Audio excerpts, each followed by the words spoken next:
Ok, dober dan, spet se slišimo in vidimo na kanalu FSSPX Slovenija.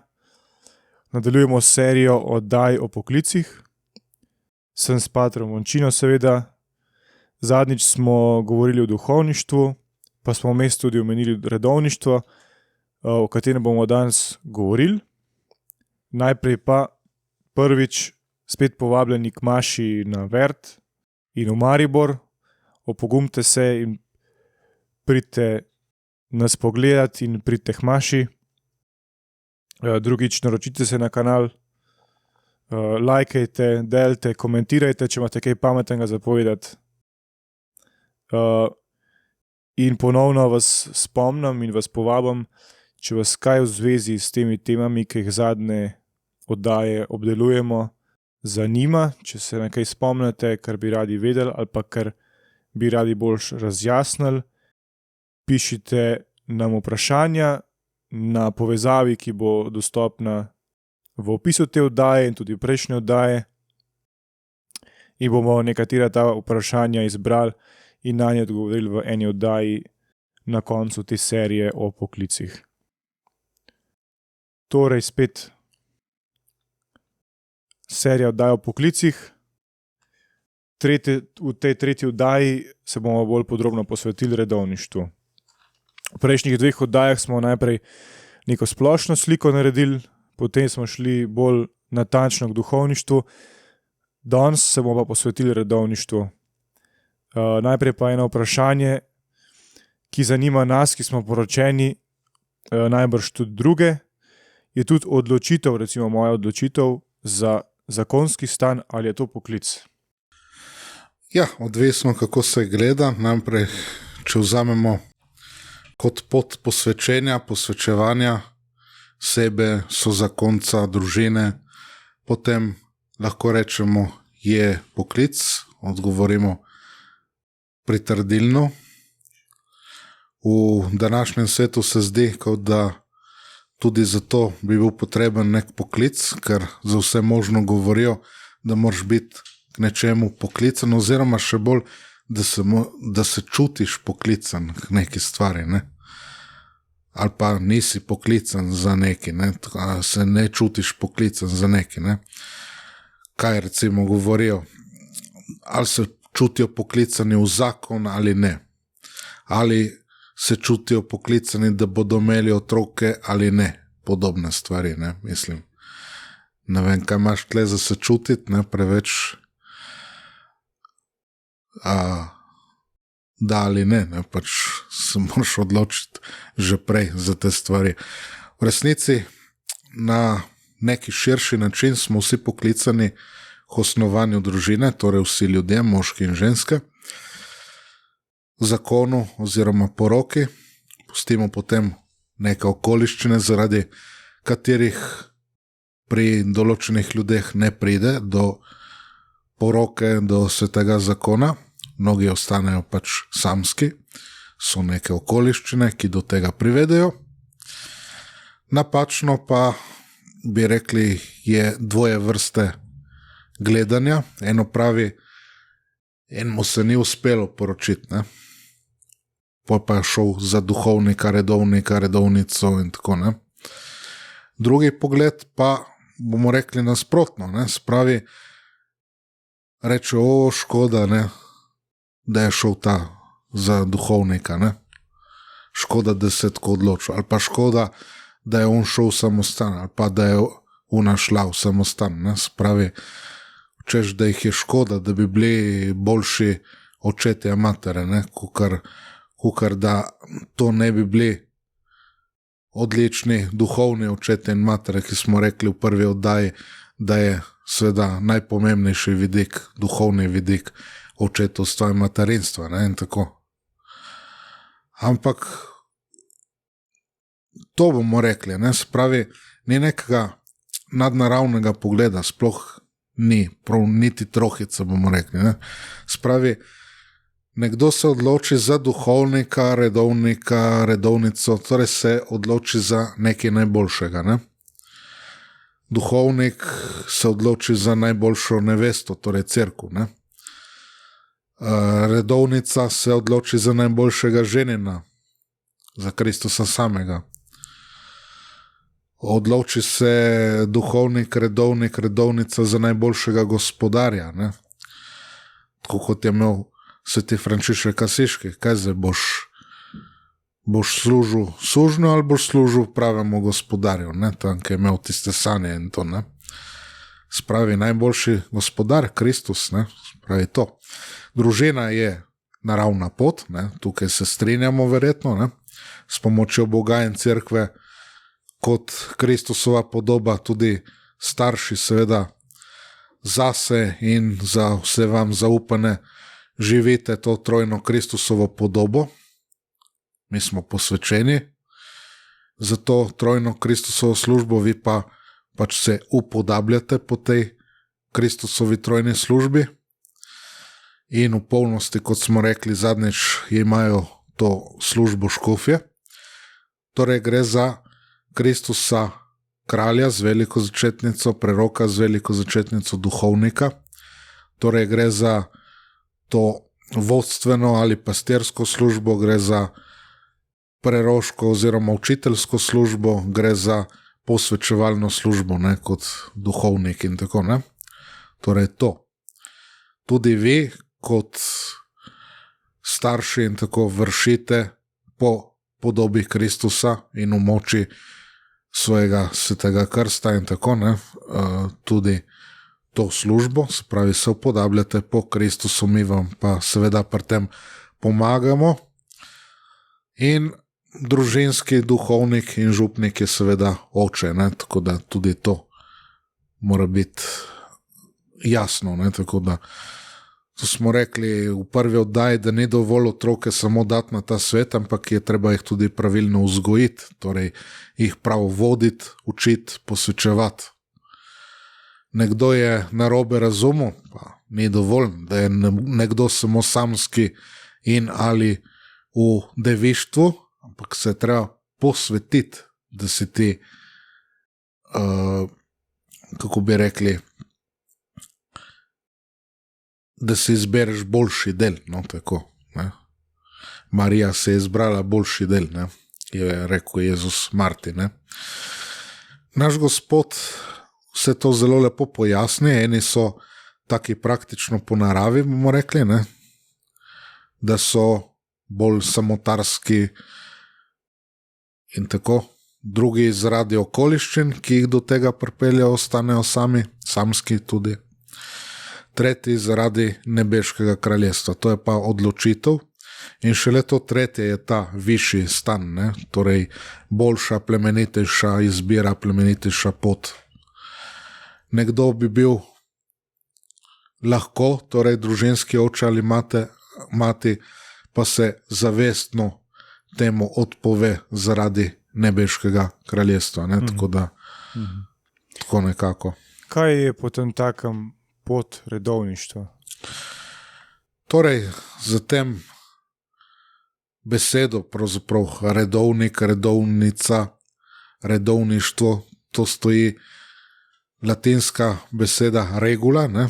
Torej ne pomeni samo nek red, tudi to pomeni, ampak pomeni tudi neko pravilo. Ne? Neki začetnik se je na podlagi evangelskih svetov, ki smo jih omenjali v prvi oddaji, se odpovedal svetu, je šel za temi, ne, torej za čistostjo, uboštvom, pokorščino, ne. Si je zastavil neko pravilo, lahko je bilo tudi več teh začetnikov, ne, kot recimo imamo 7 ustanoviteljev reda servitov, ne, teh Marijinih sužnjev, pravzaprav, ne.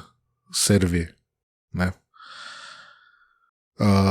Tako da je bilo več teh začetnikov in potem so drugi temu pričeli slediti. Pa se je oblikoval določen red. Poznamo svetega Antona Puščavnika in svetega Pahomija, ki sta vzpostavila ti dve glavni linije redovništva v cerkvi, na vzhodu in zahodu.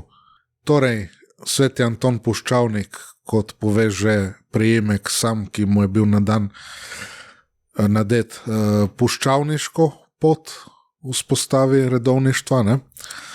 Medtem ko sveti Pahomi vzpostavi to skupnostno pot, ne? Torej so bili že takrat v neki skupnosti cenobi oziroma čenobi, ne? Se pravi, so bili cenobiti ali kojnobiti oziroma kakorkoli se zdaj to izgovori, odvisno ali to v grščini ali latinščini in tako ne izgovarjamo.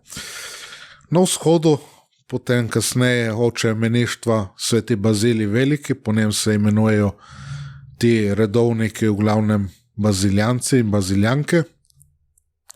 Na zahodu oče meništva sveti Benedikt, ki je za svojo sestro in njene somišljenice sveto Scholastiko ustanovil seveda tudi žensko vejo Benediktink, ne, potem, ne, benediktinci, benediktinke in potem kasneje še drugi ustanoviteljice. Najprej so se seveda povsem zgledovali in izhajali iz benediktincov, kasneje tudi drugi ti redovniki, uboštveni redovi, šolski in tako dalje. Se pravi, enkrat je bilo pravilo uradno potrjeno strani cerkve in je bil tudi ta red uradno del cerkve, zdaj ali je bilo to na ravni škofije ali na ravni vesoljne cerkve, ne, pač je bilo potrjeno, to niti ni tako pomembno in gremo potem naprej, ne, spravi imamo menihe in imamo očete oziroma brate in imamo nune in sestre. Kaj to pomeni zdaj? Se pravi menihi in tako tisti, ki temelijo na tem osnovnem pravilu svetega Benedikta oziroma še prej, kot smo rekli, svetega Antona Puščavnika in svetega Pahomija moli in delaj, ne? Torej pravilo molitve in ročnega dela. Drugi so pa potem uboštveni, potovalni, misionarski, šolski, bolnišnični in podobni redovi, ne? Pač delujejo na podlagi tudi določenega milostnega daru oziroma karizme, kot se temu reče, na podlagi grškega izvirnika pri svetem Pavlu, ne? Se pravi, eno so nune, drugo so sestre, ne? Torej tako nekako, ne? Recimo benediktinke so nune, ne? Une, recimo, bomo dali neke šolske sestre, recimo mariborske šolske sestre so sestre, ne? Spravi, so pač drugačni redovniki, ne, zaradi tega, ne, to rečemo, ne, torej ta razlika, bomo rekli, eni so malo bolj po tem modelu, drugi so pač kasneje malo drugače potem bili ustanovljeni, skrbijo za druge stvari in tako, ne. Torej, recimo benediktinci, potem kartuzijani, cistercijani in tako, to so menihi, ostali recimo frančiškani, bratje frančiškani, ne, se okay. To poznamo tudi, ne. Zdaj, ali pol si bolj rečejo, da so patrije, ali si bolj rečejo, da so bratje, načeloma ne bi bilo bolj važno, da so bratje, ne, niti ne bi bilo večina duhovnikov med njimi, tudi tako si je sveti Frančišek zamislil, ampak dobro, to so zdaj že druge zadeve, ne, se pravi te stvari. Potem te karizme, ne vem, eni so se posvečevali šolstvu, vzgoji, ne, recimo uršulinke, ki so bile od začetka posvečene vzgoji deklet, ne, in tako, ne, te zadeve malo. Eni skrbili bolniku, usmiljeni bratje, pa še drugi, ne, tako da te stvari so tudi ustanavljali potem bolnišnice in te stvari, ne, to poznamo. Načeloma tudi tisti ožji škofovi ali predstojnikovi duhovniški sodelavci, ki se reče kurja, so vedno živeli vsaj v določeni meri neko redovno življenje. Eni so imeli tudi pravilo, in sicer pravilo svetega Avguština, ne, tako da so bili nekateri, kot se reče, avguštinski kanoniki, ne. Ostali so pač kanoniki, ne. Tudi živijo v neki skupnosti, ne. Tudi tam je zelo važno, da se skupaj moli in te stvari, ne. To se je v določene meri žal izgubilo, ne. Tako da te zadeve, kar malo zvodenelo nekdo, potem dalje spozna, moja pot je redovniška pot, potem vidi, kateremu redu bi najbolje bilo, da pripada, kateri red ga najbolj nagovarja, tudi kakve so možnosti in tako, ne. Velikokrat je nekdo videl zgled določenih redovnikov ali pa sodelovali v njegovi župniji ali pa v bližini in pač si reče, jaz bi pa bil, ne vem, frančiškan, kapucin, salezijanc, karkoli, ne, to so zadeve. Ali pa, kot je rekel recimo kardinal Sarah, ki so ga pač ti naši spiritanci, ne, se pravi ti očetje Svetega Duha, tako navdihali, ne, je tudi sam potem prevzel to pot, ne, tako da to. Kasneje seveda je bil postavljen doma za nadškofa in potem je pa šel v rimsko kurijo, ne, tudi kardinal in tako. Ne, tako da to so neke te stvari.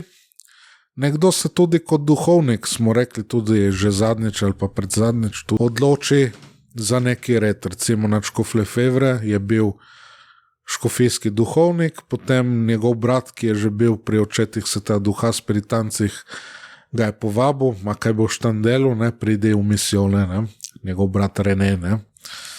In je potem tudi on šel k patrom spiritancem in tudi ta rodna sestra, tudi o kateri bomo še nekaj malega povedali, je tudi bila pa v ženski veji, ne, spiritancov oziroma spiritanke so, ne, tako da to. Torej, nekdo mora pač pošteno širše premisliti, ali nisem jaz morda tudi ali pa posebej za to, da bom redovnik, redovnica, ne, pravi. Prvo to, ne. Ja, gotovo. V nekaterih krogih pa opažam, ko ljudje razmišljajo o tem, ko sam tudi teoretično razmišljam o tem, ne, seveda. Opažam neko idealizacijo tega redovništva ali meništva, ampak si predstavljam, da tako strogo življenje ne more biti brez izzivov.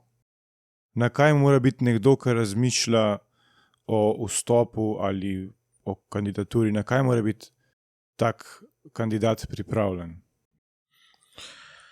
Ja, težave so povsod, ampak tukaj so še večje težave, tukaj so seveda duhovni boji, ne, in tukaj vemo, da hudič tukaj ne želi, ne, da bi se ljudje posvečevali Bogu, ne, posvetili Bogu, kaj šele, da bi se posebej posvetili, da bi pustili svet, da se ne bi niti poročili in te stvari, ne, tudi vi imate seveda svoje skušnjave in te stvari, ampak seveda duhovniki, redovniki, redovnice imamo še neprimerno več teh skušnjav, ne, spravi, ravno zaradi tega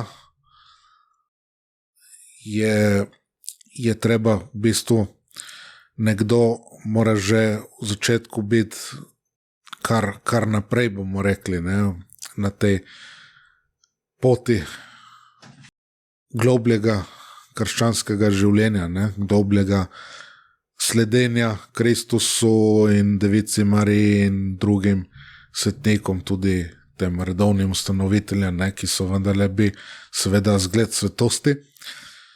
Tako da je treba že na začetku biti precej boljši, ne, v tem smislu, in potem pridejo seveda bodi si s posvečenjem, bodi si, mislim, mašniškim ali pa škofovskim posvečenjem pridejo milosti zakramentalne, ne, zakrament, ki da tudi svoje milosti, pa tudi s tem, da se nekdo za obljubami posveti, ne, potem tudi pridejo zraven milosti, ne, spravi, to so pa milosti stanu, ne, tako kot imate zakonci, tudi milosti stanu, pa seveda tudi zakramentalne milosti, ne, zaradi zakramenta svetega zakona. Torej, moramo biti realni in vedeti, da bodo toliko večji napadi, toliko večje skušnjave in tako naprej, ampak ravno zaradi tega imamo pravilo, imamo molitev, imamo skupnost tudi in te stvari. Vsak mora po eni strani delati na tem, da bo tudi sam k temu prispeval, po drugi strani tudi točno ve, da se lahko vedno zateče, ne, v ta pomagala, ne, bomo rekli, spravi. Tukaj si medsebojno zmeraj pomagamo, se spodbujamo, se dvigamo o pacih in tako dalje. Ne. Torej tudi ta skupnostni vidik je zelo pomemben. Ne. Zdaj, v smislu, če nekdo bolj puščavniški in tako je seveda precej težje, ampak tudi tukaj so neki skupnostni vidiki in tako, ne. Nikdar niso bili puščeni sami te ljudje, ne. Tudi to. No, ni idealno, ne, ampak zmeraj so, Bog nikoli ne preizkuša čez mero, ne, da zmeraj dovolj milosti, dovolj pomoči, da se tukaj zmore, ne, kot je bilo zdaj pred kratkim pri Sveti maši rečeno, Sveti Pavel, lepo mu je naš Gospod povedal, ne, dovolj ti je moja milost, moč se slabotnosti dopolnjuje, ne, se pravi, na našo slabotnost, če jo izročimo našemu Gospodu, pride njegova milost, ne, in potem s tem se gre naprej, to se izgrajuje, ne. To je hotel povedati Sveti Pavel, tako. No, mogoče sem hotel reči, da vedno znova občudujem pogum teh ljudi, ki se zares odločijo in tudi določen čas vztrajajo in sploh v svetniških zgledih različnih menihov in redovnikov in sester in tako naprej. In enako, kot so že omenjala v prejšnji oddaji, v Bratovščini niso samo duhovniki, ampak tudi redovniki. Ja, spravi, nadškofu tudi sam je bil redovnik, je šlo tudi zato, da reši tradicionalno redovništvo, kolikor more. Sam je izhajal torej od teh spiritancov, k temu pa zaradi svoje rodne sestre, ki sva jo nakratko omenila, Marija Gabriel, katere red spiritank je prav tako kot moški del, moška veja, praktično je propadal, ne? So se popolnoma nekako razvodeneli, torej te matere Svetega Duha, ne? Če so oni očetje Svetega Duha, so one matere Svetega Duha. In potem pač leta 1974 so bile ustanovljene te sestre Bratovščine Svetega Pija X. Ravno tako izhajajo in temeljijo praktično na spiritankah, ne? S tem, da seveda niso samo te pod okriljem, bomo tudi še omenili, prav zdaj v kratkem, vse te možnosti, je še več teh možnosti. Imamo pa seveda tudi redovne brate, torej brate, duhovniške Bratovščine Svetega Pija X, kot jih imenuje nadškof Lefevre, oziroma jih je imenoval, da so naši angeli, torej naša moška redovna veja so to. Poleg teh imamo, zdaj če najprej omenimo moške redovnike, ki so pod okriljem Bratovščine, imamo za moške v Franciji kapucine in dominikance, romunske baziljance, torej te grkokatolike, ne, se pravi te redovnike vzhodnega obreda. V ZDA imamo redemptoriste in benediktince. Slednji so torej benediktinci tudi v Braziliji in Nemčiji. V Nemčiji so se pred kratkim, v bistvu nekaj časa so se oddaljili od bratovščine, zdaj v bistvu še prejšnji mesec so se spet pridružili, ne, ta samostan v Nemčiji, ne, tako da pred kratkim bomo rekli. Ne. Potem v Franciji so tudi župnijski sodelavci Kristusa kralja, torej redovniška skupnost duhovnikov. Potem ženskih redov je kar veliko pod okriljem bratovščine. Šolske dominikanke, ki so na 2 krajih v Franciji pa na Novi Zelandiji, potem kontemplativne dominikanke v Franciji, pa male Frančiškove sestre v Franciji, pa ta ženska veja teh romunskih baziljank, potem baptistinke, karmeličanke, ki so poleg Francije so tudi v ZDA, benediktinke, ki so tudi v ZDA, Francija ZDA, ne, torej uboge klarise, ki so v Franciji, potem še nekaj drugih ženskih redov v ZDA. V Italiji imamo tudi 2 vrsti redovnic v Velletriju in Narniju, torej v neposredni bližini Albana, kjer je kupil Nadškof Lefevre ta samostan nekih redovnikov, ki so v bistvu po koncilu so popolnoma umanjkali, ne, bomo rekli tako. Ne. Potem pa so še drugod po svetu. Poleg tega moramo omeniti še grko-katoliške redovnike, redovnice, torej baziljance in baziljanke, ki so v Ukrajini in v Latviji, ne, torej v obeh teh državah. Se pravi, v Ukrajini seveda v Lvivu, ne, se pravi, tam je sedež, so seveda še drugod, ampak tako nekako, in v Latviji, ne, zdaj seveda vojna, ki divja, prinaša določene težave, ampak upajmo, da se bo potem to s časoma tudi umirilo in uredilo, ne, tako da tudi zato dajmo kaj moliti. V statutih bratovščine pa, če še nadaljujemo, je tudi zapisano, nekdo nima ustreznega reda znotraj bratovščine, ampak lahko živi to svoje redovno pravilo, ima ta bogoslužni koledar, ne, imamo na primer nekatere frančiškane, tudi zdaj pri nas je eden, ki se pripravlja, da bi bil morda pod našim okriljem in tako. Bomo videli, ne, molimo tudi za ta namen, za tega patra.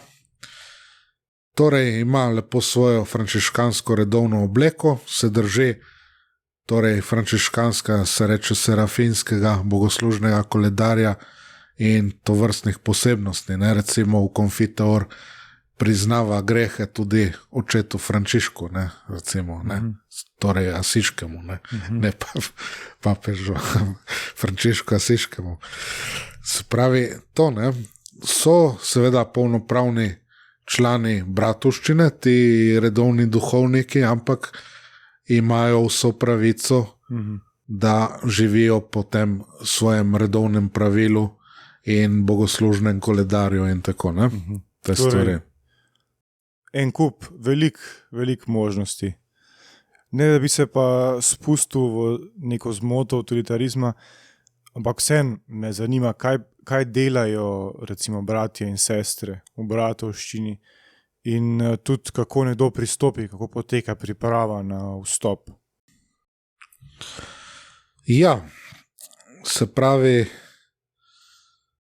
hitro je jasno, ne, verjetno tudi vi sami ste to videli, ne, da naši bratje redovni predvsem nas podpirajo z delom, ne, v neki meri tudi sestre, čeprav sestre so veliko bolj poklicane k temu, da nas podpirajo z molitvijo, ne, to vsekakor, tako da zmeraj, če lahko kako pomagamo sestram, zlasti ob četrtkih, ko imamo čez dan recimo tam v Jajhofu izpostavljene svetejše, da one so lahko več časa pred najsvetejšim, če jim lahko pomagamo, so zelo vesele in zadovoljne. Ne?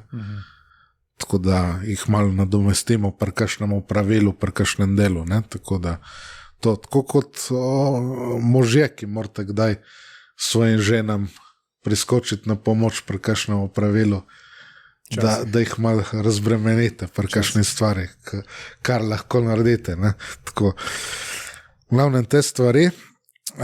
Zdaj, mi imamo tam recimo v Jajthofu 3 brate pa 3 sestre, redovnike, ne govorimo o rodnih bratah in sestrah. To, torej 2 brata recimo skrbita bolj za kuhno, en je malo bolj v letih, pa zdravstveno ni najboljši, ampak po svojih močeh pomaga. Zlasti je zelo dober pek in slaščičar, torej on z veseljem priskoči, da speče kruh, svež, zlasti kadar so kakšne duhovne obnove, duhovne vaje, mora priti bruder Jozef, torej, ki gre naš pozdrav tudi njemu in želja, da bi se mu krepko izboljšalo njegovo zdravje, tudi tako. Potem je bruder Harald, Marija, imajo zmeraj dodano Marijino ime, zraven tudi. Naši bratje in naše sestre imajo zmeraj Marijino ime zraven. Tako da ona 2, torej bruder Jozef, Marija in bruder Harald, Marija, skrbita bolj za kuhno, te stvari, dobro, tudi bruder Harald, Marija pomaga tudi, kolikor mu čas in to dopušča, druge zadeve po hiši, če je treba kaj narediti, recimo sobe zrihtati in tako, če so kakšne duhovne vaje, ali pa tudi kaj na vrtu, ali pa tudi take stvari pač splošne, če ne naš hišnik, tako v narekovajih, niti ne v narekovajih, je pa bruder Teodorus, on pa res karkoli je takega tehničnega in to je mojster, tako da marsikaj tega naredi. Sestre skrbijo za rože, za vrt, za perilo, pa v kuhni pomagajo, pa pri drugih stvareh, pa šivajo. Dosti je teh zadev, ampak smo rekli predvsem pa molitev in bogoslužje, pa zgled, ki ga nudijo tako eni kot drugi. To je apostolat je sestavljen iz molitve in dela. Zdaj, oni imajo malo več dela, ima tudi ogromno molijo in nam dajo en lep zgled, tudi to. Imamo tudi oblatinje, FSSPX, torej bratovščine, posvečene, nekako posvečene device, ki sicer živijo v svetu in tako, tudi to imamo, torej prav tako neka vrsta redovništva, torej posvečenega življenja. Tako da to, glede priprave, bratje se pripravljajo 3 leta, namreč v Semenešču, v Cajckofnu na Bavarskem pri nas, drugače pa tudi v Franciji in drugot, ampak mi govorimo za kar je naše okrožje in okolica, tako da to. Sestre se pa pripravljajo 2 leti in pol. V Evropi imajo sestre naše novicijata v Nemčiji in Franciji, tako da te stvari malo. Ja, spet me zanima nekaj, kar je bolj v povezavi z mano, kot laikom. Namreč vem, da bratovščina ima za vernike na voljo tudi 3. red. Tako je, ja.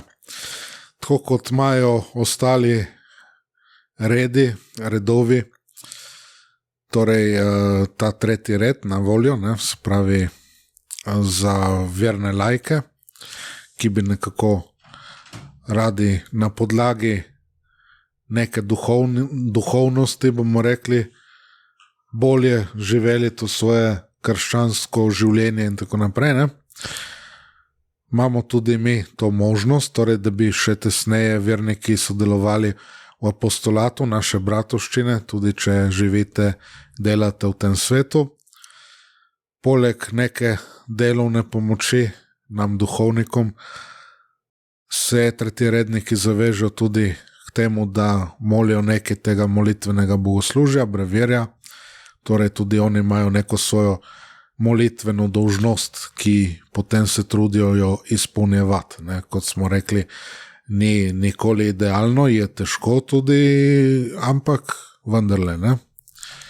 Se gre potem po tej poti, jih vodi duhovnost bratovščine, to drži, torej, kot smo rekli, tudi za tretjerednike ostalih redov.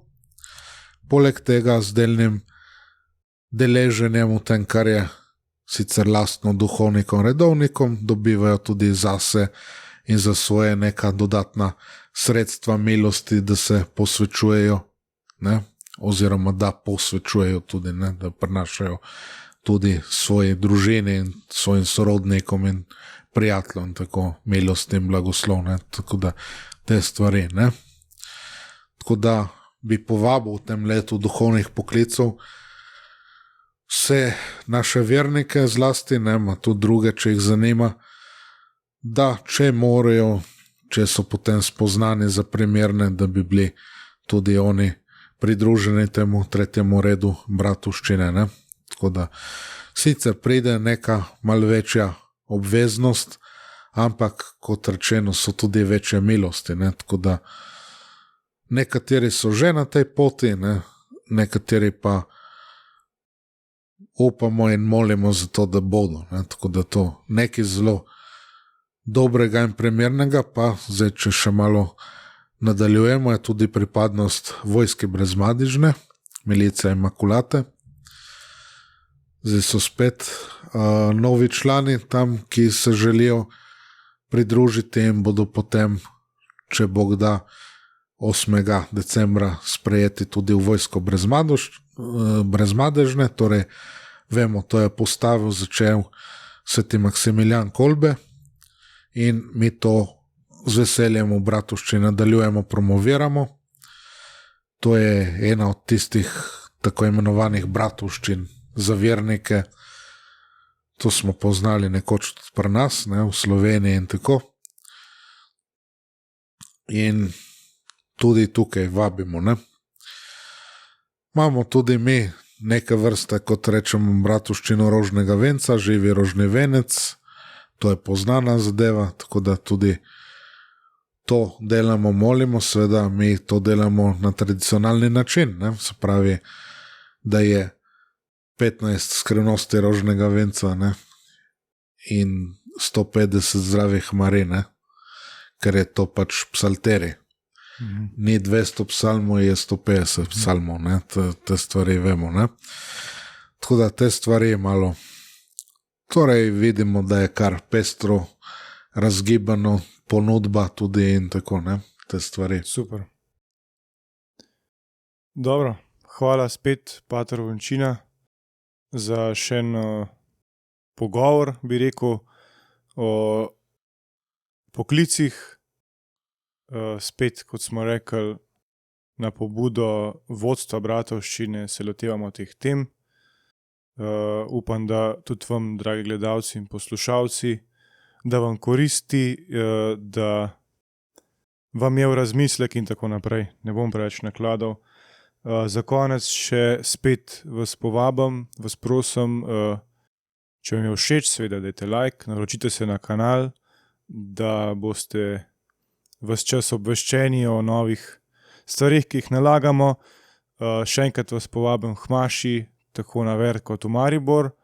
Na naši spletni strani so dostopni časi maš, ki jih Nejc redno posodablja.